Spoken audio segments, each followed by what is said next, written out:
Hey everybody, what's going on? Ed here, and today we are going to be having another exciting Transformers review on Transformers Prime Beast Hunters Shockwave. Yes, I finally found this fucker in Walmart, far, far away, and my girlfriend picked it up for me, since I'm a bit strapped for cash right now, in between jobs. But regardless, I'm in possession of the lovable, loyal, logical Shockwave. Yes, this is him in his Cybertronian tank mode, as stated on the package. I do not have the chest transformed all the way correctly, but this is essentially how he's supposed to be. He's got wheels inside of the treads on the bottom, all four there, so he rolls. And his gimmick in this mode is his cannon. You can press it down and it spins. It reminds me of the big Energon driller toy that you could get, the playset for the Cyberverse. So yeah, that's pretty cool. And he's got all of his Beast Huntery armor on. He's got these big claws on front and this weird looking scraper thing, and he looks pretty ferocious in this mode. The color kind of clashes with the red. I mean, it fits in pretty well, but it sticks out. But if this was painted all purple, I might be more convinced to liking it, but I just really don't with that kind of coloration. But to transform him, you're going to have to take all this off anyway, and as you can see, it's this crappy, not really crappy, but this rubbery, tough rubbery plastic that I'm sure is lovely for just cutting into with an X-Acto knife, and as you can see, it plugs into the little holes there on the feet and in the front and everything. So to transform this guy, you're basically gonna just do what I normally do and just go at it all at once. Fold these down, fold this little chest crotch cavity piece up, rotate these out, rotate the legs in like that.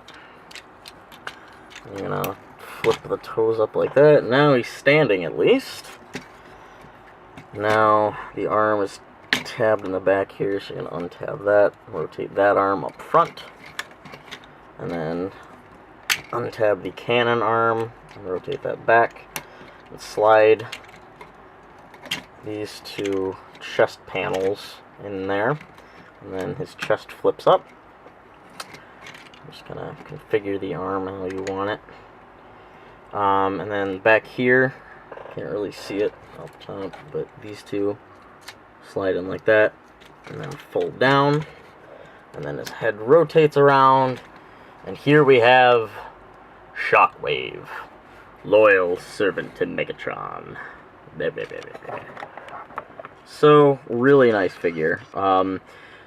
Definitely one of the most show-accurate toys from the Prime line. It looks fantastic.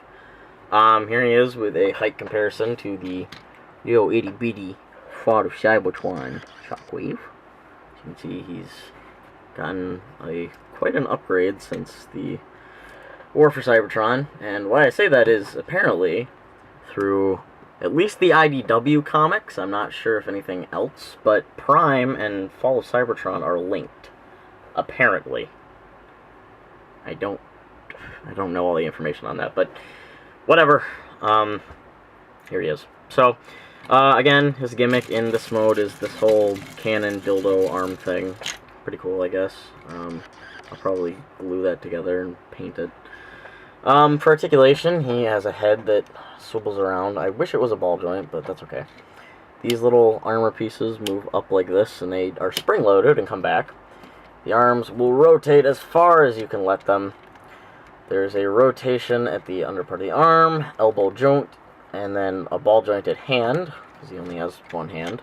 And the cannon will raise here and rotate at the cannon, and then rotate at an upper part in the arm, which is pretty nice. No waist articulation. Legs will move back and forth, about that far. And bends at the knee, nice ratchet joints. And the toes will bend down, so you can kind of get him into some splitting shoot poses. Looks really nice. I gotta say, I really love it. Oh, one big thing that I actually forgot the first couple times I transformed him is I noticed that he didn't have his little cannon part, the cord that goes into the cannon, which is iconic for Shockwave. And it's actually one of the tire treads, and they didn't realize this until I kind of poked around the figure for a little while. This tire tread in here, if you can see it, it's all wrapped around in there. You gotta kind of finagle it out of there. There we go. I'll just put his tread back down.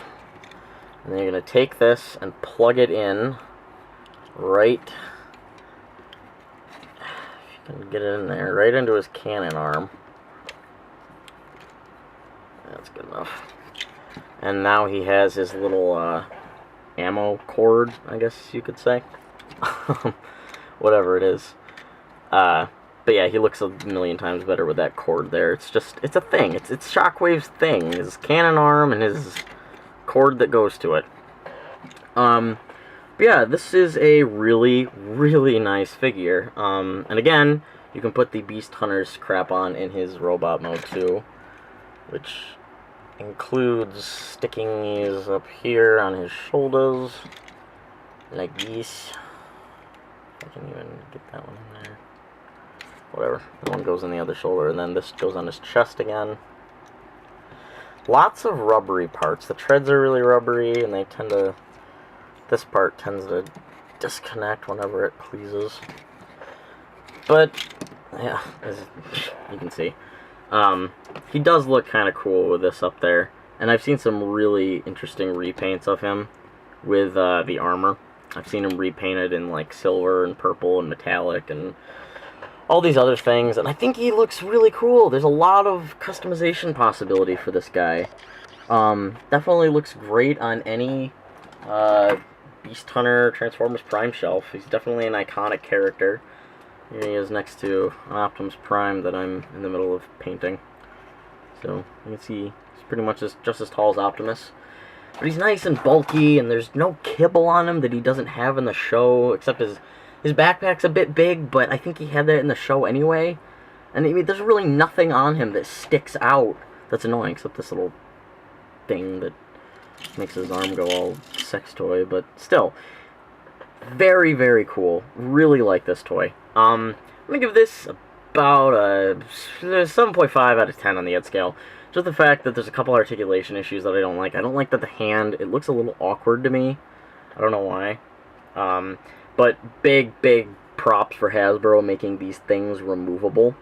I think that was a big selling point because these rubbery bits come on Smokescreen and him.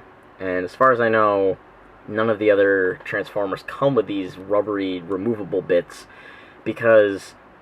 Okay, so essentially the Beast Hunters line revamped all of the Transformers that were in the first line, like Bumblebee, RC, and everything, and they got all this new armor crap put on them, and Bulkhead and everything else. But Smokescreen never got an original toy in the first Transformers Prime Robots in Disguise line, which was before Beast Hunters. So they basically gave him optional armor. Since all the other Transformers in the new one had this Beast Hunter armor, they gave Smokescreen and him the option because they didn't put these in the first generation. Or at least that's what I think about the toys anyway.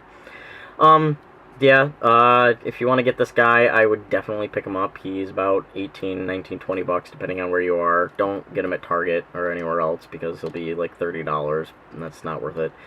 But, you can find him at Walmart. He's pretty good. I know these are trickling into Walmarts everywhere. And if any Shockwave fans out there like Shockwave, this is definitely one to get. Looks great in any Shockwave collection. Next to any little Shockwave, mini little Shockwave. Alright guys, that's about it. Again, I recommend this figure if you like Prime. You a letter. That's my Facebook notification going off. I will see you all next time. Ta-ta.